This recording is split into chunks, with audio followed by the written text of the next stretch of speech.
Hey everyone! In today's video, I'll show you how to do Cristiano Ronaldo's SUI celebration in EA Sports FC 26 step by step. Let's get started. So the first thing first, you need to score a goal.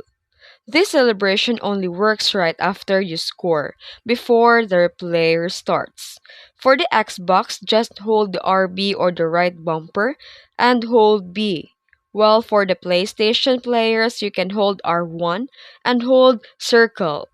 Don't just tap the buttons, hold both buttons together until the celebration triggers. Tapping usually won't work. If the soy celebration doesn't activate, here's why.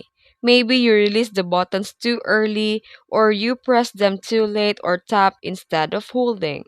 Timing is the key. And that's it. If you found this video helpful, don't forget to like and subscribe for more tutorials. Thanks for watching.